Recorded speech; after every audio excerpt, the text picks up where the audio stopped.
if you do challenge the status quo, weird decisions get made. Anyway, that brings us nicely on, doesn't it? Yeah, it does.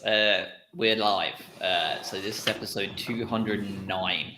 We were just discussing Wrexham Notts County before I pressed record. So today's going to be possibly a bit different. I don't know. I'm going to throw out the link to join here. Adam is already gone. He's had enough. I'm sick of it. I'm already annoyed. Yeah. In 30 seconds, he's out. I'm going to post the link to the StreamYard for anybody to join if they want to. The instructions are all on there. You just need to hop in. When you enter the waiting room, we will be able to see you. We're just not going to be able to have 8 million people in here at once. We could have like one person enter for the whole show. We could have no people. Or we could have like 10, 20, 30. Who knows? It really depends on how angry people still are, I think. And whether we've struck too late on this iron. Because we had to take a bit of a break from dealing with we just couldn't do it. Easter was around, people had responsibilities, and in general, just the sentiment was we're not in a good mental space to even talk about this game until Easter Monday. So as I get this tweet posted out, let's start with welcoming Adam. Craig, welcome. How are you feeling? What's the overall feeling in your brain right now? Jesus has risen, and I'm assuming you're absolutely delighted. I couldn't be more delighted. As a bona fide atheist, I'm thrilled. I'm still annoyed. I'm still really annoyed. I think this is going to be the case for a lot of people, and I think it's going to be like this for quite a while. This isn't one. I'd compare it, in a very different way. There are losses where you get really frustrated about the outcome. And for one of those was like the Fulham game stands out to me in recent memory, where you're like, oh God, that's going to really be enough. That one's might come back and bite us. It's really frustrating. Then there's games like this where you will remember this. We will talk about this game in months and in years to come, because it was an absolute disgrace. I don't even care about the actual game of football now. That's so much. I don't care about the game of football. The outcome of it and what happened during is just despicable on such a variety of levels. Anyway, I'm fine. How are you, Craig? Yeah. Apart from that, yeah, all dandy. I think it's just taking a day or two to sort of try and get your emotions in check, and I just don't think it's happened either. So, you try and give yourself some time, but the more I think about it and the more it sits, you've got a whole week until the next game. It just sort of just sits there, doesn't it? Like a bad smell. And we'll go through it in depth, but outside of that, all hunky dory. But still pretty fuming. Yeah. Mikey, we are going to lose £1 million. There's no way we're making 8.5 seconds. No, we're not going to be able to get through this episode without mentioning the word VAR or swearing. If we manage to get anybody else on, they will also fail, I suspect, within about 8.5 seconds. So I appreciate the offer, but that's not going to happen. Let's at least talk starting lineups before we get into the absolute shit show that unfolded. Oh, we've already lost $1 million. Unfolded before us over those 90 minutes of football, if you can call it football, with the mess it was. What were you thinking? Ferguson back out, Colwill in as well. Just an all-round swapsies from the midweek game. How were you feeling? Just a pretty basic rotation, but De Zerbi seems to have his preferred 11, does he not? Hey, Craig and I, we talked about this, didn't we? We saw this one coming, which is weird for us. We kind of predicted that we'd have like Ferguson come in for the Bournemouth game, and then we'd switch back against a side like Spurs and see what Danny Welbeck has about him. The Webster one, I think, made sense as well, right? I think this is areas of the team where you feel confident about switching people around and making a swap. I don't feel that great about any other parts of the team massively about making these changes. But yeah, these seemed fine. And obviously Ferguson gives them a very different proposition when you bring them on later on in the game. It's a very different experience dealing with Danny Welbeck than it is with Evan Ferguson. But yeah, it felt fine. I'm honestly, I've blocked so much of the bloody game out of my mind at this point that I don't. You could have honestly had Ronald McDonald play for us, and I wouldn't really remember. He was actually in the bar office. Yeah. And him and the Hamburglar, with their sack of money. It's just classic rotation. Expect it again for the next game as well. Just sort of in and out. Webster, Colwill, Ferguson, Welbeck. They'll continue to swap through, but yeah, it's not the. It's not one of the agenda items for today, is it? But yeah, I think it was expected and it was the right call. Obviously, I think we'll get on to the football, but I thought it was good. Yeah, let's get straight into the football. Let's get to, I think it was about 7 minutes in. First incident that barely got a nudge on commentary or cameras. Penalty, early days. I don't know which one it was who handballed it that brought it fully out of the trajectory of the attacker. What did you think? That handball very early days. I know you know which one I'm talking about now, but it was very early on. The one where Longley pushed it, right? Longley, that's it. Yeah. It basically just punched the ball out of the way. Yeah, it's stupid. We'll use that word over and over again, but it's a handball. I don't really know. I don't know if this set the tone for the game as well. Where you just sort of 20 minutes in, you're like, oh, it's going to be one of those. But just the first of many, it is a handball. I don't really know what what explanation you can give or some sort of investigative journalism aside from that, but it's just a handball. Well, I mean, I guess the first instant was even before the bloody whistle had gone, because you had De Zerbi kicking off with Stellini.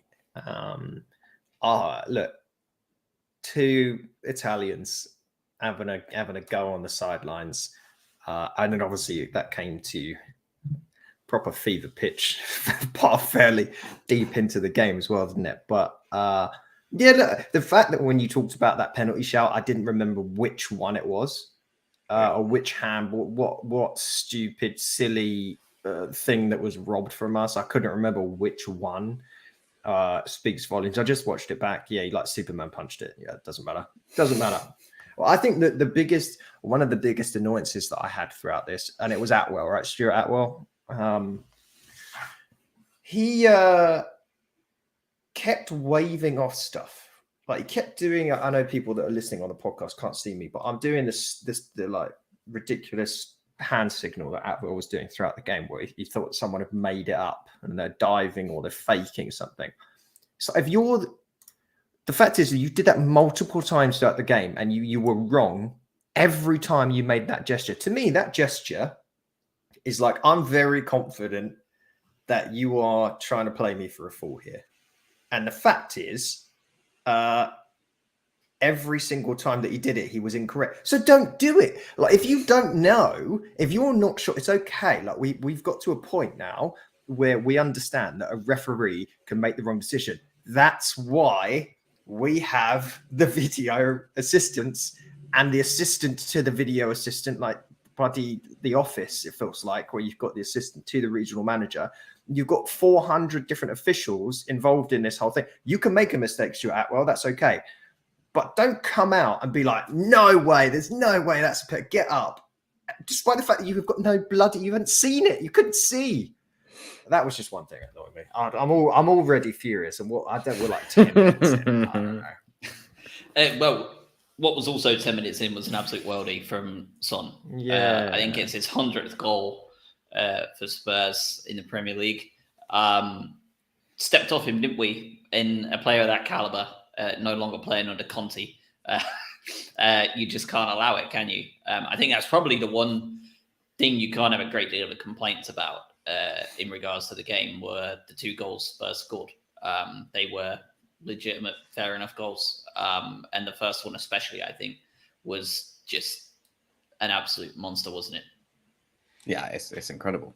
Right. It's I think I put it in the chat. It's very synonymous with Matoma's goal against Leicester, where he's just sort of cut in on his right foot and put it in the stanchion. So, yeah, there's not a lot you can do about that. There's nothing Jason Steele can do about that. I think, yeah, if you're going to be critical, it's the defender needs to be a little bit tighter to him, but you never know. It's just one of those. You have to admit it's a stunning goal. There's not a lot you can do about it. Yeah, I'm not. All credit to him. I'm not complaining. I'm not going to complain about our defending in any way. Like, I know you mentioned he stood off. I mean, he did, but I would take that gamble 99% of the time to like show him there, because he literally hit it in the only like 1 foot square box that he could score from that position. It was ridiculous. But having said that, Tottenham's like, how many attempts on target did they actually have throughout the game? Three shots on target. Okay. So, and 35% possession. They are one of the bleakest, saddest, pathetic outfits I've ever seen from a supposed top team. They are pitiful. And I genuinely, and I like the fact that some, of course, there's always idiots, but I do like the fact that a lot of Spurs fans have come out and basically said, yeah, like, we've absolutely robbed you here. I pity them. I pity the fact that they have to watch that garbage football team play every week in the way that they play. Because great, you scored an unbelievable goal, completely sort of against the run of play throughout the game. You scored 2 goals that you really shouldn't, and you got completely outplayed and you won because of the refs. Imagine having to watch that with these high expectations. You're in this gazillion-pound stadium. You've got arguably the greatest ever striker in English football history. I mean, statistically at this point, he is. You've got Heung-min Son, who's the best player to ever come out of Asia, and you play this drab, awful football. Pathetic. That annoyed me as well. At least with Bournemouth, you looked at Bournemouth and you played that game and you're like, tell you what, good for them. They came out and played. Spurs are just diabolically poor. Yeah, they are. I've taken this well. I think it makes it worse though, doesn't it? I think that adds to the feeling of just gross injustice that we watched unfold. Is that it's not like it was an end-to-end thriller that had this controversy. It was a battering from start to finish that was absolutely engineered to have a different result to the one that should have happened. And let's talk one of the biggest ones immediately. Mitoma's goal.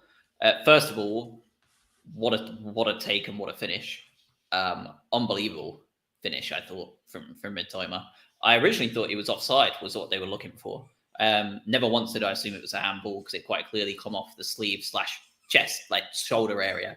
And that's been like the sleeve has been played onside and not a handball all season long. That's been the rule. Like if it hits up on the sleeve, it's not a handball. We've had this, the precedent's been set. We're all happy with it. It's happened many a times this season, and it's always been given the same way. The lino, after the referee said no, the lino did motion to the fact that it hit his shoulder, and was like he was tapping here on his upper arm. This guy, I don't know where he's perceived it, but he's created a new scenario that didn't happen, where the ball touched way lower as well. Yeah, James in the chat saying he's seen Ronaldinho score a dozen goals like his disallowed goal. And let's also add to the fact that he was also pushed into that ball. Absolutely a foul anywhere else on the pitch, by the way. Absolutely. And the goal is disallowed for handball. At that point, that's number one. We're not even at the 5th yet. This is one of 5 that we've actually had the club. There's more than 5. We know this. We've seen the highlight reels. But this is just one of 5 that the club have actually officially took to PGMO. 5 that they've actually felt were worthy enough. I don't know if you've seen it today, but the admin have also put up an entire separate video of all of the incidences on the Brighton YouTube channel, which is just like perfect. Well, it's not to watch it. I wouldn't recommend watching it. But Craig, what's good? What are we doing here? Well, it's just they don't know the rules today. And we're just saying that the precedent's been set, right? And we're all in agreement, and it's been talked half to death this season that is a legitimate play. And it's a great finish too, right? You've got two hands in your back. You've then managed to control it with your chest and or part of that sleeve, which is deemed as legitimate and eligible to be played. And yeah, like Adam said, the linesman's just made it up, right? He's touched an arm where it didn't touch. And again, you then talk about this whole clear and obvious nonsense around VAR and being able to overturn that, and that it's not clear and obvious or whatever utter nonsense it is that it's unjustifiable how bad. And we're talking 1 of 5, right? You can probably just copy and paste this for the rest of the hour. But like, it's unreal how that's not been looked at and gone, actually, that might need to be overturned. They've just dismissed it. And the same way that Atwell's swinging his hands and arms around saying that everything can play on, you've got a dedicated team looking at different angles of this, and they've still got it wrong. And that's the injustice, alongside Spurs playing absolutely turgid football. But yeah, you can't justify it. It's very strange. I think it speaks volumes. And Pierre in the chat said it's appropriate on this Easter Monday that they've spent the weekend with egg all over their face. Do you want to hear a good stat? In England, kids on average consume 8,000 calories worth of Easter eggs every year per child. How mad is that? I consumed 8,000 calories after the game. A stress just from beer alone. Beer, yeah. Just yeast. You're still baking in there. Yeah, absolutely, yeah. I think, and we're not even on to decision 2, but I think the most mental piece of this is that we had a shocking penalty call in the Brentford-Newcastle game, and we had a linesman legitimately elbow a professional football player in the face on live television. Pretty hench linesman as well. And people are still talking about this more than that incident. The elbow in the face from the lino has been actioned upon much quicker by PGMOL, unsurprisingly. But the media and the radio and the general articles and all that sort of stuff and the pundits and the analysis, they're actually spending more time talking about what happened at Spurs than someone actually elbowing someone in the face. This is where we're at with how bad this performance was. I think Stuart Pearce said today that he's never seen in his entire life, whether playing it or watching it, a team be as victimized as we were in that game. Let's talk about decision number 2, and I'm trying to remember what order they all went in. Actually, let's just talk goal first. Lewis Dunk, unbelievable. Where's that been all season? Just peeled off at the back post, no one marking him. Great header into the back of the net, and a well-deserved equaliser. And I think at that point, we all thought, here we go. Like, we've been victimized a little bit here, but this is where it's all going to turn around. The crowd was gone. At that point, you could hear them. They were just deflated. And you thought, okay, now's the time for us to turn this around and capitalize on this and really put them to bed. Yeah. How'd that go? But no, it did feel that way. And yeah, it felt like having that finally a goal, a proper goal from a corner, not one that like bounced in off of someone that we had more recently, like it just flopped in, or someone, it was a missed mark or whatever. Dunk made it was a proper, like, he made a run, he got away from his mark and he smashed it in the back. Great. Unfortunately, we just won't remember it now. I barely remembered it before coming on here, and I just rewatched it back. But yeah, I mean, it just felt, after enough of the game went on after that point, and there were enough chances that happened and enough silliness, Hannah will get on to the Spurs goal, the second one, the Kane goal. That felt inevitable. That felt more inevitable than a comeback from us. That was like, it's just a matter of time before Kane scores. I would have bet a lot of money on it. I really should have. Yeah, I mean, scoring from a corner is always nice. I think we mentioned it on the last pod, just around being able to score from set pieces and how sort of dull we've been in that area. So it's always nice to get one. But I think at that point, you're 34, 35 minutes in, you're going, right, this is one-way traffic now. We've been the better team, and, we've had one goal disallowed. We've now got one back. Like, this is all heading our way. But then as soon as these decisions start coming through and you get one or two more of the 5 or 15 that we're going to talk about today, you start going, yeah, it's inevitable that this is going to be one of those days. And we've had days like that before, but this one was like, just takes the cake, doesn't it? And the longer it went on, the more the injustice was going to build, and you knew that something was going to happen, just to just set us over the edge. But at that point, it's a well-deserved goal. It's a goal from a corner. It's lovely. You're then looking, all right, let's push on from here. But sadly, we're not allowed to. But this was, you sort of have to score goals from set pieces against teams like Tottenham, especially if we others get disallowed. But the way they defend and the way they set up, it's just so congested. And I'm sure you noticed even before all of the silliness happened, we, at the final third of the pitch, we're normally so clinical in terms of pass completion and like those little triangles of passing, especially Mac. And we couldn't do it. Like the pass accuracy and the consistency of play when it got to that final third was appalling against us for the most part. So it was important to score in a scenario like that, because they do, if you give any credit to Spurs, they do defend with solid lines fairly well and put you don't get anywhere near as amount of time as you'd want, which is why, I think we didn't see the best games out of the attacking group. Yeah. Alexis McAllister didn't have his best day, did he? I think he had a really quiet one and was on the wrong end, however, of disgraceful decision number 2. Because this team is capable of scoring goals, an unlimited amount, it feels like at times, against anyone. And we had our third goal to theoretically put us 3-1 up. Not sure if it was just before or just after half time. But Welbeck, decent shot, fair enough, but came off of McAllister's hip, blasted off of it really because he hit it hard.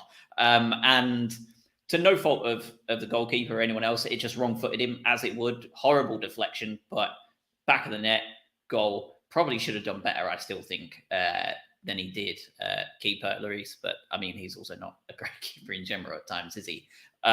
He's a bit erratic at best. And the goal is in. We're 2-1 up at this point. Everybody's buzzing, happy days.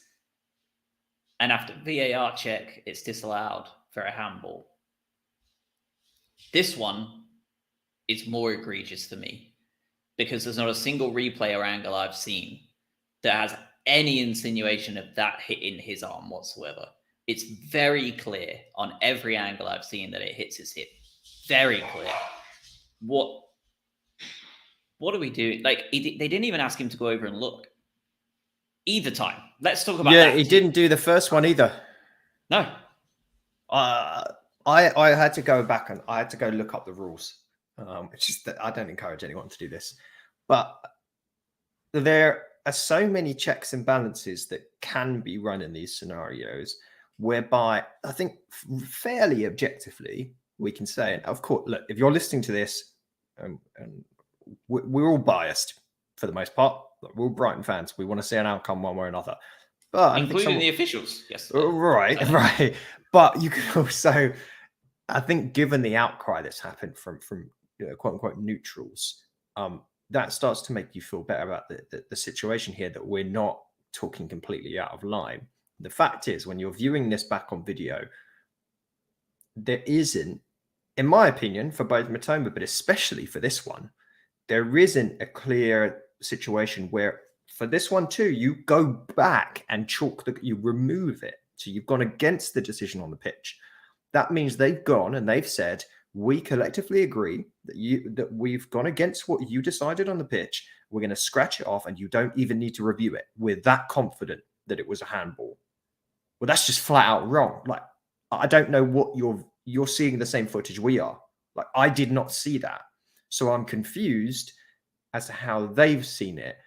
And I think, this culminates in us getting onto like the idea of bias, or at least predetermining some level of decision because of X, Y, or Z happening. And we see that most of all in the Matoma penalty example. But Craig, I've watched it back 3 times while Josh was talking. I still don't see it hitting Max. Like, it hit his hip. It makes no sense to me. and just I think even if you go right, okay, where, and I think we saw it in the chat as well from James, like where is he meant to put the rest of his body then, right? It is like he's actively tried to get out of the way of it and lifted his hands and arms up and away. So even like there is no doubt that it hits his hip, I'm just saying. But given playing the complete devil's advocate, which is the worst thing to do on this type of podcast, but it's like he's actively tried to get out of the way of it anyway, right? So it's just a baffling decision. I don't, and another one I just don't get. And I think Josh, to your point as well, this one feels worse than the other one because there's no gray area here. It doesn't hit his hands or his arms. So why isn't it overturned? And again, I don't know what they're doing. They're just completely asleep or just that incompetent at their job that it is borderline, this conspiracy theory of corruption and all of this lovely stuff that we're talking about, because that's the only available explanation now, is that they genuinely do not know what they're doing and are favoring results. Yeah. I saw one of my friends in one of the Brighton chats put up an interesting bit of math, Scott Steiner-esque maths going on, but it's actually an interesting one. On Ref Watch today, they have like the Ref Watch on Sky Sports every Monday, and they go over the decisions and stuff. Dermot Gallagher has said that with good images and a competent operator, VAR should aim to and expect to get at least 95% of the big decisions right. So that obviously is a 1 in 20 chance they would still get a big decision wrong on occasion. Hopefully not forgetting to draw lines like the Arsenal game, or just forgetting where a player is, whether they're in a red and blue shirt or a totally different colour shirt like they did against Crystal Palace, or any of the other ones they've got wrong. Still a 1 in 20 chance. So fair enough. You think, all right, well, that's better than what it was before. Anybody who had the misfortune of watching the first half of the Wrexham Notts County game today will agree that linesmen are not great at their job when left without any help whatsoever. If you take the 5 big incidents yesterday and they each have a 1 in 20 chance of being an error, the maths is 1 in 20 to the power of 5, which is then 1 in 3.2 million. The chances of yesterday having all of those 5 decisions wrong and all 5 errors to our detriment and all to Spurs' benefit, all of them clarified as being incorrect by everybody watching it, experts, ex-players, ex-refs, everybody, is 3.2 million to 1. At what point do we start discounting incompetence and start accounting for legitimate bias? I want to go further, but I'll wait until further on. But at what point do you think that we go, that's really unlikely? You really confused me with the numbers. I had to take a moment. There were big numbers. You power of like yeah. I think there's a danger, and I've seen a lot of stuff being bounded about, and I get it. Like we can have, if we want to get even more confusing, get into like philosophy and Occam's razor and like the idea that probably fundamentally the simplest explanation is probably the right one. These people are probably just a bit crap. However, I agree in the sense that how can you be this bad when there's so many of you involved, in which the sheer volume of individuals being able to help analyze something that is videoed and replayable, where does that fall away? Because I agree with what you said. At a certain point, you have to go, honestly, we could put chimps in suits and get them to review it. And if we just have enough of them, like they will come to the right conclusion. Like it doesn't matter. So I don't think it's an excuse that they're incompetent, even if they are a little bit incompetent. But at the other end of the spectrum, I certainly don't buy into this idea that there's this clandestine top 4 group, and they wander about in black suits at night and drop into museums and steal jewels, and like there's Daniel Levy's shaking hands with the refs. I don't buy that, but I do buy into the idea that there is a there is an inherent bias baked into these refereeing groups, and they talk to these individuals and they know the impact that certain decisions have on their reputations, on their livelihoods. And it is simpler to go against the smaller club where the backlash is less. That's absolutely what I buy into. And I think we're seeing that. Now, are we the only ones that get bad decisions made? No, of course we're not. But we've got enough of a sort of statistically relevant sample now where we are being screwed. We are being screwed, and it completely changes the course of our season and the future of this team. Do never get away from the fact that the idea be that the club is infallible and it will never fail. We could be in 10 years have no money and be bankrupt and out of the football and league structure. It happens quickly. Look at every example of a club that has had that situation happen to them in the past 5 to 10 years. Clubs that were Premier League sides that had gone on to big stuff. That's the damning factor for me. Like, I can't get away from that bit. I know I've gone completely off piece here, but that's the shocking bit. I don't think there's some spectre version of the refereeing group that's taking like pounds under the table at some bar somewhere. But at the same time, I do think they're inherently biased. I think this might be the most controversial opinion on the podcast so far in 209 episodes, but we're living in a post-pandemic world where remote work is more important than ever. I would go as far as to say that the chimps don't need to be in suits. Track suits. Yeah, whatever they're comfortable in, honestly. Yeah, and I still, yeah, I would be happy. It might make them more relatable as well. You might see a chimp in a suit and think, "I'll tell you what, how could I possibly?" Yeah, intimidating. Yeah. There's a lot of talk in the chat here. No action from PGMOL can compensate for loss of dreams and loss of players, and that's the one, right? If we make Europe, the likelihood of holding on to a Caicedo or a McAllister, personally, I think McAllister's gone. I think we could finish top 4, and I think McAllister's gone. But the others, your Mitomas, your Fergusons, your Caicedos, like these players, if we make Europe, we are in a massively stronger bargaining position with teams and the players themselves, right? And if we don't make those competitions due to days like Saturday, you can point to these moments and go, this is where we have began our dismantlement as a team. And Adam, you said it before. Look at Scunthorpe and Yeovil. We were just talking about it before we went on live. Scunthorpe and Yeovil are about to be relegated. They were championship teams 10 to 12 years ago. They were turning us over 10 to 12 years ago, beating us comfortably every now and again when we'd play them. And if you want to go even further, look at Leicester. Mikey in the chat's already said it. They've just hired Dean Smith and the returning Craig Shakespeare to save them from relegation. These were Premier League champions 7 years ago. These things can't, like, you're absolutely right. These things can turn on a dime.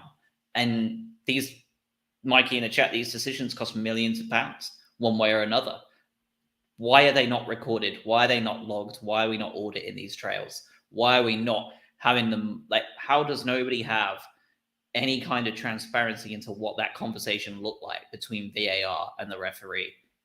1, 2, 3, 4, 5 decisions. How do we not have any of that on record anywhere when this could cost teams millions upon millions upon millions of pounds? How do we not have that?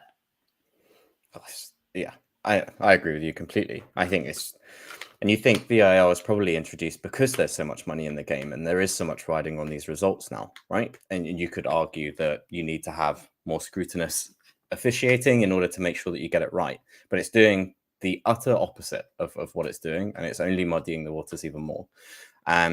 We spoke about it earlier, just around, yeah, I think I saw it in the chat as well. A competent operator is obviously the key bit here, is that they are not fit for purpose. I think my own personal opinion, and excluding everyone else's, I think the technology is okay. I think it's the people using it that are just crap. So there's a lot riding on these, and it's happening far too often. It's happening to us, and I think we mentioned earlier, the neutrals and people from other clubs are seeing it and going, hang on, that's not cricket. But it can happen to every team. And if this is happening to every team, then it has a knock-on impact to every team. And then you'll see more Scunthorpes and Yeovilles because those results just don't go your way, and they should have gone your way. There's a lot riding on these games now, and they're getting it wrong a lot. We've been one of the most adversely affected, but it's happening to everyone. I don't think any fan should be happy in the way that it's being run. Let's talk the next flashpoint, and one of the funniest ones, honestly. One of the most random refereeing decisions of the day. Astounding that we're actually going to be able to point one out. Just before the hour mark, De Zerbi and Stellini are sent off from their technical areas. From what we can gather, Andrew Cross was clipped around the head by a Spurs coach that has yet been unknown as to who it was. Why he did it, what the logic behind that decision was, is yet to be found out as well. Understandably caused a bit of fisticuffs and bust up and, flouncing around that they do on the sidelines together. De Zerbi waded in and actually tried to split it up from what we could see on the camera, which was even more surprising, I think, that De Zerbi was in there trying to break it up and not being involved. Originally, he was trying to stop the scrap. And Stellini very, very consciously stands as far away from the incident as possible to keep his neck right out of it. Stellini was shown a red card and De Zerbi was shown a red card. So we had two options here. Someone waded in to help and try and stop the issue, and he was sent off. And the other one distanced himself as far away as possible to say, it had nothing to do with me, boss. And he also got sent off.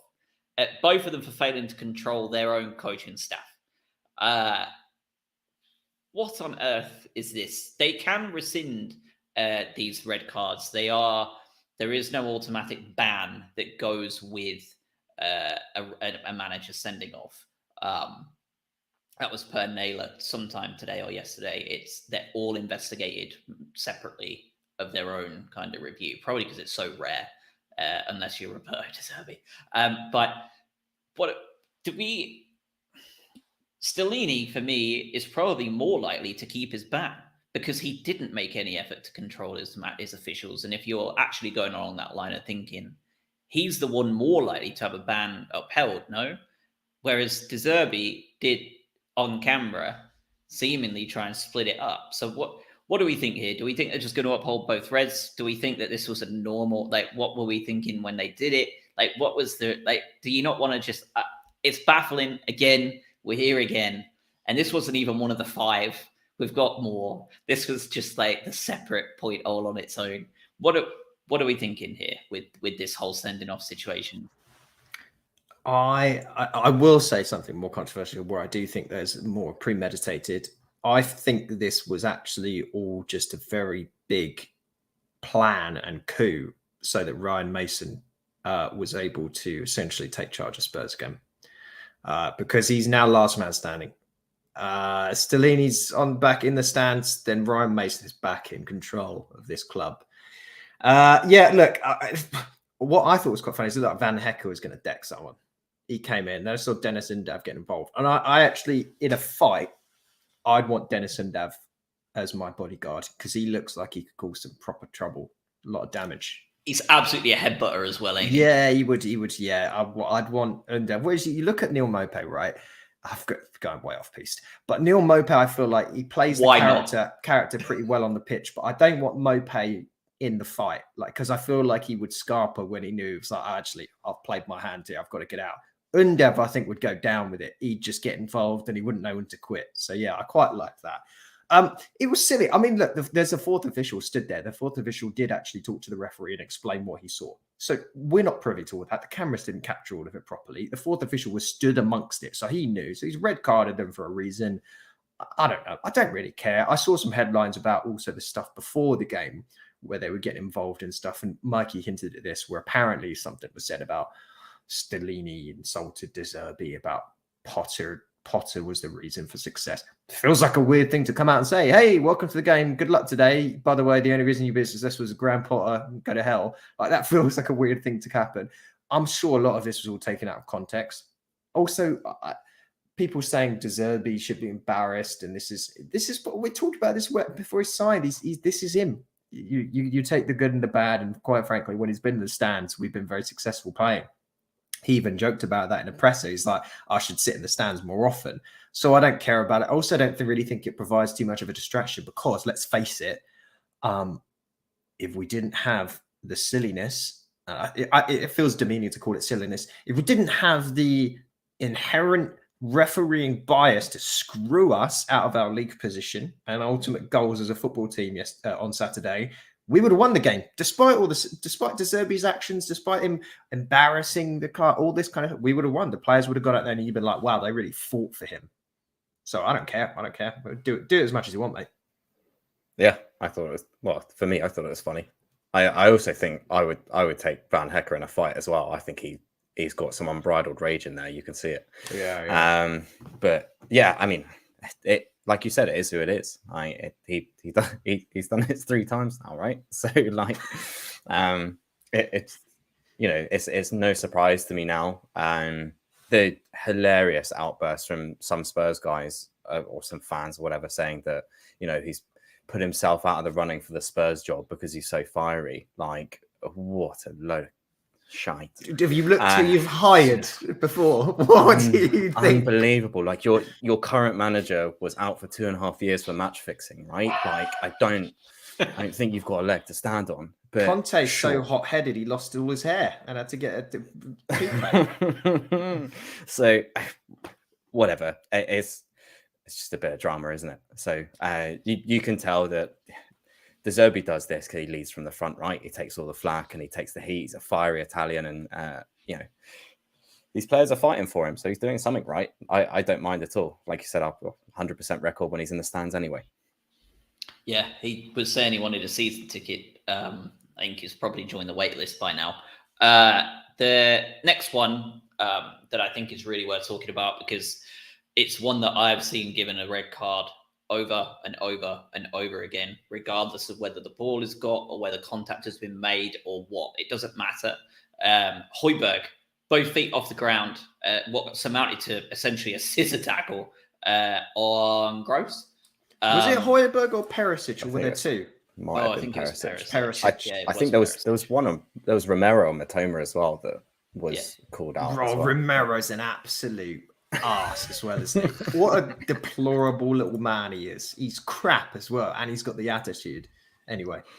No, what did you think of that? Because that one is the one I've seen more people more grey areaed on as to whether it was a red card. For me, that's a stonewall red. Like, that is absolutely a red card. Like, he has no control. He's coming down, like, bum first. Like, he's literally, like, sitting down with his legs outstretched, his studs up, and he makes contact with Gross as well as the ball, but he has no control. How is that not? To me, but personally, that's a red card, 100%. I mean, I'm thinking, I'm trying to get my head around, because I'm thinking of the one, there was one on the Matoma one where he didn't make a big deal out of it. And I think that's one of the ones you're referring to. And the other one I think you are specifically talking about is the one, that was Perisic. Both could have absolutely been red. I think Matoma did, and the commentary was decent about this. They talked about the fact that Matoma didn't make a big deal of it, but he could have absolutely jumped in the air, held his knees like dear old Harry Kane would have done, cried a little bit, and the guy would have got sent off with a review. And probably this other one as well. I don't know who's training the Spurs players just going 2-footed. And I like that I think they claimed, he did get the ball in the end. Well, yeah, if you go in 2-footed, you better bloody get the ball. Like, that's the whole point. You've got 2 bloody chances to get the ball. You've got 2 feet. You're not allowed to do 2-footed challenges. It's just so, yeah. I mean, we should have won the game 4-1 and Tottenham should have had 9 men. I don't know what else to say.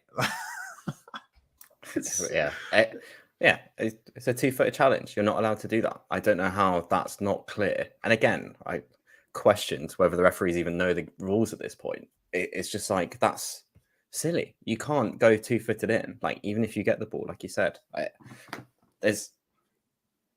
can't explain it. It's so weird to me.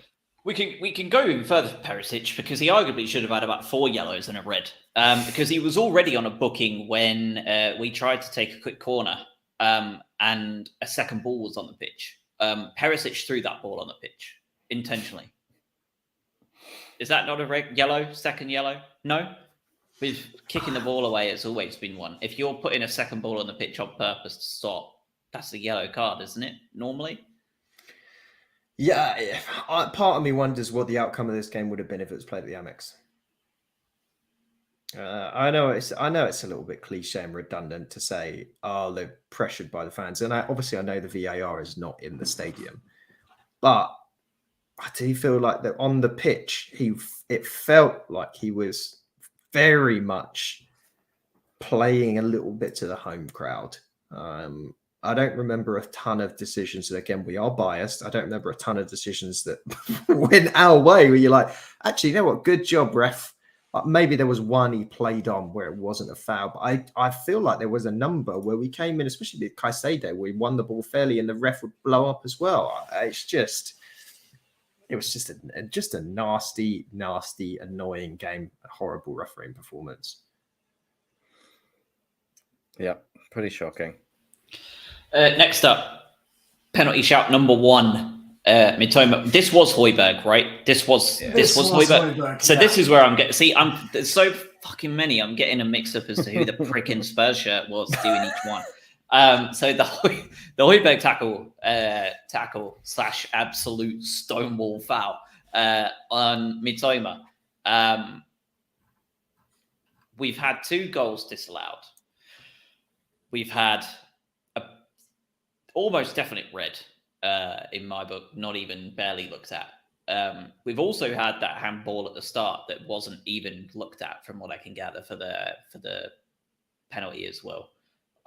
So we're now at like we're already like, the train is like so far down the track, like towards the dead end area. Like we're runaway train at this point. Like the ref has lost all control. It's all gone to shit. Everybody is raging already. And then just now we're getting onto the Mitoma tackle in the box from Højbjerg. They take a decent look at this one and still come back with 1, saying no, and 2, to Adam's point, we're so confident that it's not a penalty, you don't need to worry about a thing, Atwell. Don't worry about checking that on the screen, mate. You're good to go. They have to have been watching something else on TV. This is the one where if you decide to just pretend you are an ardent Spurs fan, and you were there, White Hart Lane, you've seen them lift all the, never mind, you've seen them play a lot of football games, and you watch this game and you come to the conclusion, all right, I'm going to admit, out of everything that I saw, I think Mitoma handballed it because of the rule about the arm bit, whatever. I think he handballed it. I did think McAllister, if it comes anywhere near the hair, comes with the hand of the penalty, but you can't give the goal. You've got to disallow it. And you know what? He did win the ball, so it wasn't a red card. You can say all of that. And I don't agree with you, but I'll let you. That's okay. You can have that opinion. No one with 1, 2 eyes, partial vision, watched this foul and said, that's not a penalty. Nobody. And that's the thing. This was the one that I think we all look at and we're the most aggrieved by, because this is the one that's absolutely undeniable. It is as objective as it comes. He stamps on his foot. It's a penalty. I cannot fathom the decision-making process that went down at Stockley Park, where one idiot watched it and was watching EastEnders or something on the other screen. The other idiots got Corey on and has gone, nah, yeah, sure, whatever. Just let Spurs have it. It's fine. It's not a big deal. And then, yeah, don't get the ref to have a look. Don't bother with it. Just let it happen. Well, someone explained the flow chart of the decisions that got them to just continue playing. Yeah, this is the one, isn't it? Like, just the other ones, like you said, if you just completely ignore them, which we aren't, we just spent 49 minutes talking about them, but just this one is just deplorable, isn't it? And for me, it's like, right, so let's pretend that I'm in Atwell's tiny little brain just for a few seconds, right? It's a lot of space. And you go, right. Roomy. Yeah, right. He's brought the ball down. He's then either fell over voluntarily, which is a dive in the penalty area, or he's actually been caught, right? So surely, if he thinks that there's no contact been made there, then Matoma's dived and it's a yellow card, right? And you then stop the game. Instead, he hasn't even done that. So he must think that there's some contact there, but it's not enough, in which case VAR does get involved, in which they don't do their job.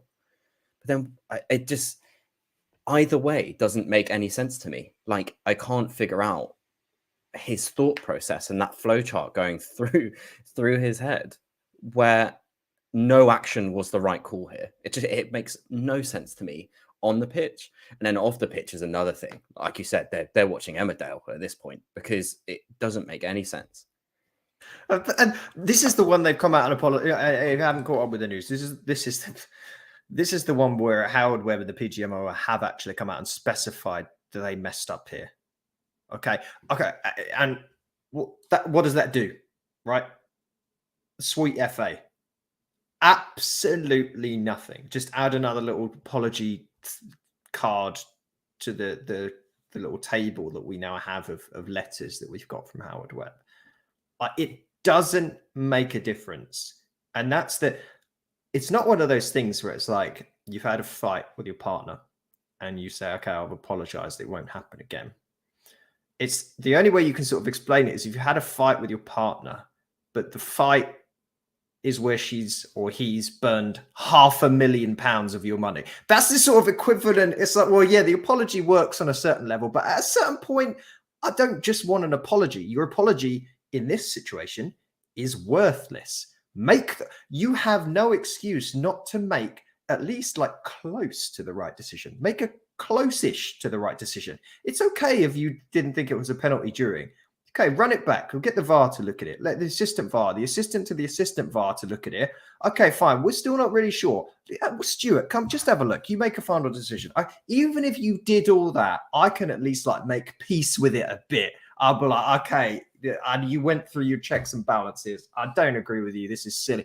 But the fact is they failed in a system designed to remove failure and then apologized. It's worse that you've apologized. I'm more annoyed that you've apologized and admitted fault. Of course you're at fault.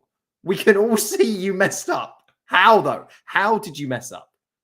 It really is getting into the point of like catching your other half in bed with like 8 people of all genders, shapes and sizes, and them going, sorry about that. Yeah, really sorry. Is it? Like, do you want to go out we're later? so far beyond it. Or just like coming home to them burying 6 bodies.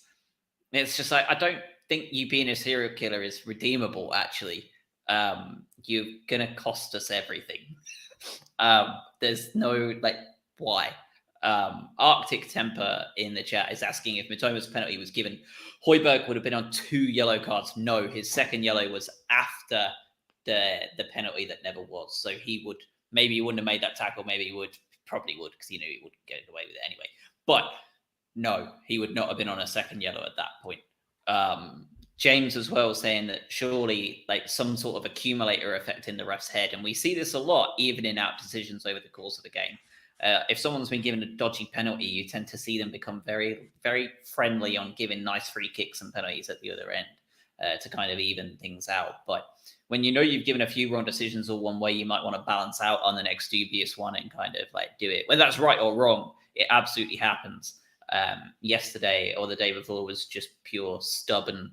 I am wrong. What's the meme? Am I wrong or the children that are wrong? Yeah, that's the Principal Skinner one. Yeah. Yes, Simpsons did it. Honestly, I genuinely think they could have handed a machete to Harry Kane and he could have come out and hacked an arm off a Brighton player and they wouldn't have reviewed it. I don't understand. Like they could nothing. What else could have happened in that game? Because it turned into a circus. Managers get sent off. We've got like clear and obvious penalty, 2-footed challenges flying in. We haven't even got onto the bloody shirt pull that was 100% a penalty at the end. Like handballs, all that. At this point, it's just it doesn't matter. Clearly, they had it in their minds. They were like, we're just not gonna. We're only seeing this game through one way. I don't appalling. know. Appalling. Yeah, far too many. Don't know what's going on. The worst refereeing performance I've seen, probably. I mean, when apart from talking like League Two and National League and stuff like that, you can take it back then. But since VAR's been introduced, that's the worst refereeing performance I've ever seen. Yeah, I think there's a lot of like recency bias that comes around with the internet now, isn't there? Where people are like, that's the best thing I've ever seen. This is and it's like, well, hold on, you've just literally forgotten 3 weeks ago when you like, it's not always. But this is actually one of those ones where you're like, as you say, since VAR has come in, I don't think we've seen such a collective royal screw up than this particular game. And the only way that you could possibly, it's like, you know, that Lahoz referee in Spain who just like hands out red cards left, right, and center. He's the only one that would compete with this because he wants to be the center of attention. But even that, I mean, he wants to be the star of the show, but I've never seen a performance from him and his officiating crew that was like this. Laughing. At least we know like what he's gonna like. We know that comes with his territory, right? Like we know that. Like we know that it's not a shock. Like that's just who he is. At least like we had some semblance of expectation of a normal refereeing performance. Let's talk that final challenge foul on Dunk that hasn't been acknowledged by PGMOL somehow. Despite the clear clips of both hands being on him and a shirt being pulled to drag him to the floor and no penalty given. This has happened. We've seen this once before, this blatant, and it was a Shane Duffy one against Man City, and he got dragged down. And it was really, really bad, and they actually did come out and say that it should have been looked at by VAR and wasn't, and that was like 2 years ago when like VAR was just introduced, and I think people were like, well, like they'll get it right next time. That has aged very poorly because that should have been an opportunity to equalize from the spot. What more could he have done at that point? Like, what do we do? Like, again, like, what are we doing? Like, what is the logic here? And none of these are being checked for a long amount of time. And we're now on to decision 5. And not a single one has been reviewed at a monitor. None. 0 of these decisions are reviewed by the on-pitch ref at a monitor. This is where we start to get into this idea of like, is it bias versus like complicit corruption, right? And I think it was on BT Sports Goal Show or whatever it was. I saw some clip on the internet where they had one of the 400 former referees that come on and they talk about the decision and they're like, yeah, this was wrong. But he also did say sometimes the officiating crew are advised to make or not make certain decisions. And that it's an interesting statement to make, but you get it. Like, as in, like, sometimes they'll have come out partway through a season, like, we're seeing a lot of this. You need to now take a completely hard line. And if this happens, this is always a yellow card or this is always a red card. To me, this game reeks of something that's been said where they're like, we need to cut down on the number of times we get the ref to come over and look at the screen. So if you can make a decision at Stockley Park, get it done, and we move on with the game. I don't know why. I don't know if there's like some kind of like we want to slim down on injury time, stoppage time, like whatever it is. But that was one of the most baffling things coming out of all this is just get the guy that's tasked with making the decision to at least have a second look at it. And the fact that they didn't do that is just all the more fascinating. It's I don't know. But that's an accountability factor, though, isn't it? Right? Is that the ref can't handle the pressure of going over and looking at the screen and then deciding. I think there's a lot of conversation around the referee goes over and 99% of the time he probably changes his opinion, right? And that's probably because it's something worth looking at. And that makes sense. But I don't get it, really. Still, Like that needs to go away, though, doesn't it? That idea, and it's become It famous does, for that, yes. right? Like, if it goes to it doesn't mean if it goes to the monitor, we're 100% reversing it. exactly, and I think that's what it's for. Is you want another look at this, and then you make your own mind up, and then that's an ownership issue, isn't it? Is that the referee can't handle making that decision, in which case they would much prefer VAR, who are named, but elsewhere, so that they can hide from any sort of that liability whatsoever. They're not the pantomime villain on the front page. They can go ahead and make that decision with no accountability, because they're not going to be reprimanded for it. Stuart Atwell's in the headlines, right? But VAR are just as accountable for you on Saturday in just not doing their job at all. They have more power in some instances, right? Because they got more. They can completely dictate how this. In many ways, they dictated this game more than the referee. Because all Stuart Atwell did was waved his arms like this fairly often. But he was the puppets. The puppet masters were sat at Stockley Park, and like you say, there's no. And this is the thing that frustrates me about the apology and what can happen afterwards is even if they came out and they said, turns out we saw a number of errors in the game at Tottenham Hotspur Stadium the other day, and we have decided collectively to relieve the whole team of their duties and fire them into the sun. That doesn't get us anything. But mild satisfaction, but it doesn't help. It doesn't get us what we should have got, which was actual justifiable, real footballing decisions that, frankly, all we want to do is get a point, get 3 points, and walk away from that game and get on with the season. Instead, we've been screwed, and we have another letter to add to the collection. That's so damning. It's flawed. We've not had anybody jump in, but at the death, Phil is on. Let's hope his stream is working all right. Phil, can you hear us okay?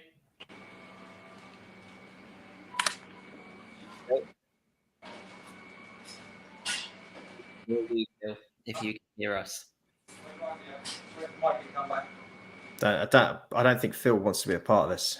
I don't think he does either. I think he's pressed the link by accident, maybe. All right, we'll crack on with that. It could have been special. Who knows what Phil was about? We'll never know. Yeah. So let's talk about the issues here. Coming on from this, we have now been, it's cost us not 9 because we drew at Palace. So 7 points we've been cost now from official apology letters from the PGMOL. We're now sat in 7th place. Villa are now above us. All credit to Villa, by the way. Emery has done a hell of a job there. But Villa are now above us. We still have our 2 games in hand. 50% of our games are now against top half opposition. Most of them top 6 opposition. So it does not get any easier. And some of those games that we're not playing against big boy sides, we've got teams like Forest at Forest, right? The ones that you don't want to have. So what's the thinking here? Do you think that, just in your heart of hearts, at the end of the season, we look back and we're doing our season review podcast, do you think, 2 questions. 1, do you think we still make Europe of any option, Conference League, 7th place or above, essentially, or an FA Cup win? Or do you think that we miss out? And then the other question is, do you think those 7 points are going to make the difference? Do you think that things are going to fall away in a case of we're going to finish 9th and it's not going to matter in the end because we finish 8 points adrift? Or do you sit there and think, it's great to be in a Conference League, it's a shame we finished 6 points out of the Champions League spot? I think it's probably that. I think for me, I thought, again, my own opinion, I thought Champions League was just a little bit out of reach for us. It would have been incredible if we were able to do that. But given the run-in that we have the end of this month and in May, it was always going to be a tough ask to pick up, 2 points a game on average to try and push that towards the end of the season. I do think we finish 7th. I do think we find some form of European football, but there will always be that question. And I think this game, will be pertinent to that conversation. I think it will be a key agenda item when we do our review at the end of this season, as to either where our results fell off because we just feel hard done by, or here are the points that we missed that didn't allow us to get up as high as maybe we should have finished. But still a hell of a lot of work to do. So it's still in our hands. I still need to crack on. I hope this doesn't start a bad run, because we're righteously aggrieved by it, players, manager, and all. Just hope that we're able to just refresh and restart. I'm going to cut you off, Adam, because we have someone just joined the chat that definitely knows what they're doing here with their blacked out background and posh microphone. So we're going to add Mikey from the chat to the chat. Mikey, how are you feeling today? Welcome to the show for the first time ever. There he is, commenting the man, the myth, the legend. Thank you. I'm Mikey in the chat. times. Yes. Feeling a little bit better today, but let's put it in some context. It's still not great, is it? Yeah, no words. This is why you guys do the podcast, not me, because I walk away and go, I've got no words. I don't know we what just to say. ramble. That we have the opposite. We have too many words, unfortunately. Yeah, that's the. Mikey, what do you think? I lost myself partway through Josh's question as well. Where do you think we end? Because I feel like when you ask, like, is 7 points going to make? Yeah, 7 points is absolutely going to make or break. It's not like we're cantering away with the title or anything. 7 points to me could be the difference between 4 different positions. I think it absolutely makes a difference in a big way. What do you think, Mikey? I think 7 points could be huge, because it was for the West Ham game last season, where we could have finished like 12th, or we could have finished something else, couldn't we? Yeah. And it's because we won and other results went our way, especially this season with how close things are at the top, or on the top half, or on the bottom half. Yeah, it could be huge. And it could cost us millions, whether it's in just simply league places or, qualifying for Europe in a different capacity. I think the question about Champions League, whether or not we're ready for it, whether or not it was achievable, any of that stuff, to me, I don't care about the reasoning or analysis behind it. You deserve to finish where you finished, because that's the output. It's a fairly simple meritocratic. You get points and that's it. And that's where you end up. We could get knocked out straight away in the Champions League, or not even make it through the qualifying thing because we play like Rapid Vienna and lose. That's okay. But the point is, look, we've played good enough football. Did I see this? Where did I see this come out the other day? Whereby, like, our form post World Cup is second only to Man City in the league. Like, we are absolutely, or have been absolutely, where we deserve to be. And yeah, is Champions League too big for this club at the moment? Probably. Doesn't matter. I still want to be in it. I want to be as high as that we're capable of. I don't want points taken away from us on stupid, biased decisions. That's, for me, where it comes down to. Yeah, I agree. I think we've done very well to earn ourselves to at least where we are. But I think also you look at this season in general, and you look at Liverpool and you look at Chelsea, they are struggling. I think we will struggle to find a better season to qualify as high up in the table as perhaps we could do this season. I mean, who knows where what's going to happen next season? We've honestly no idea. But yeah, I think it's just a real shame. I think it's a real shame. Well, obviously very disappointing. We could probably talk for another 3 hours about the injustice of it, honestly, because, like Adam said, it really was just so bad that, like, this is the cry wolf one. Like, no, really, this was the worst thing we've seen in years. Chelsea next, under the tutelage of Frank Lampard, at the Bridge, a team that are in desperate need of a bit of luck and a turnaround in fortunes. Craig, how are you feeling about the referee in the VAR group this weekend? Just abysmal, right? Like, it's just there's just no faith in it. Well, there wasn't any faith in it anyway. But right, you come off the back of something like that, and you go, right, okay. Is there any point even us showing up to Wembley? Is there any point even just rocking up to Stamford Bridge when your mind's just going, it's all premeditated. It's all premeditated. So, we have the ability to win that game. There is a slight thing in the back of all of our brains at the moment that goes, please don't stitch us up, like just somewhere, and be able to ride this out. We have a good chance to win that game.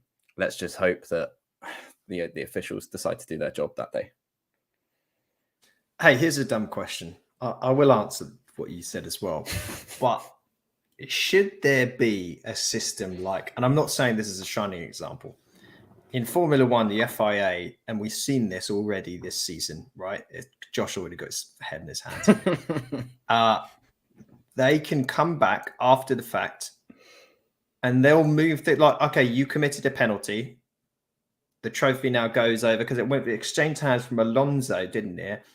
And then it went over to George Russell and ran all the races. And then it switched back to Fernando Alonso. Now, obviously, that is not the best example of how this should be interpreted and what would happen. But should there be a situation whereby if you can't change how everything is calculated, if there is an outright mistake that has contributed to changing the game and the points that happened, should you be able to retroactively change the outcome of a game, knowing if a decision went the wrong way?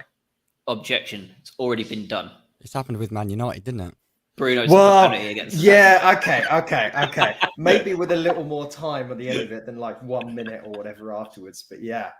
But I know it sounds silly, and I know that as soon as you suggest anything in football that is outside of the realms of like what we've been doing for years and years, it gets met with, no, this isn't how a game works. But like, this table doesn't seem fair to me. How are Spurs walked away with 3 points after this? They come out and apologise, like, you should have had a penalty. Of course, it's tough because you don't even know if you're going to score the penalty. But like, how is this good enough? How is the current situation, the current setup, the solution, the right way to do it? We all feel aggrieved. Every neutral feels aggrieved that we've been robbed. But Spurs, meanwhile, they just walk on. They're now 6 points clear in 5th place. That's not fair either. Yeah, I mean, you've got like ex-players and ex-refs even actually coming out for the first time ever and saying like, we need to consider rematches for situations like this. It was that bad. Do I think it will happen? Absolutely not. No, yeah. Obviously not. But like, that's how bad this weekend's performance was, that you've got ex-professionals coming out and putting out such blasphemy as offering the idea of rematches because of how bad the situation was. I think the problem is there's no accountability, right? There is no option. There is no alternative dimension where things go well or justly. And that's the problem. The only thing I think we can do from any perspective, right? Like at any job that you're in, whether it's like, you know, on the checkouts at Tesco or the CEO of Twitter, putting stupid doges on your Twitter accounts. Like, I feel like all you can do from all of those things is cover your own ass, right? That's all you can do. Keep receipts of everything if you think it's going to be a problem in the future, right? That's the best advice you could give anyone. If there's teenagers listening to this and they're going out into the working world, cover your ass first. Don't worry about anyone else. Cover your ass. Keep your receipts, because when shit hits the fan, you're covered. Why are we not doing that in the fucking Premier League with tens and hundreds of millions of pounds, and we have no idea what that audio sounded like that day with 5 separate decisions? How do we not have that? It's such an obvious solution that even if we can't hear it, at least send that to Bloom and Barber on Monday morning. Here's the audio, full, unedited audio of that conversation all game, and allowing that conversation to be heard. Because then at least you can understand from a club point of view, when you get the apology, you know why it gives you you're covering your own arse then, like you've got it. Like the only answer to that is that they know the level of incompetence they're at, and they don't dare do anything like that because they know that it would basically cause the whole house of cards to just totally collapse in on itself. Surely.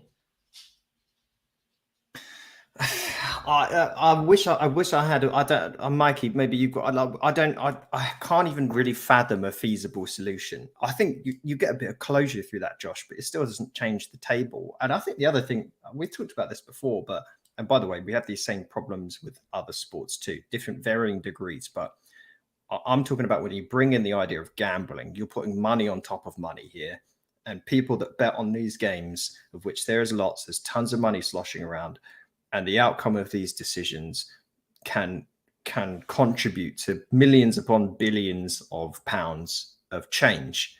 And there's just, there has to be more level of accountability, as you say, and an explanation or an apology or anything of that doesn't affect it. Has to come back to the actual thing that matters at the end of it.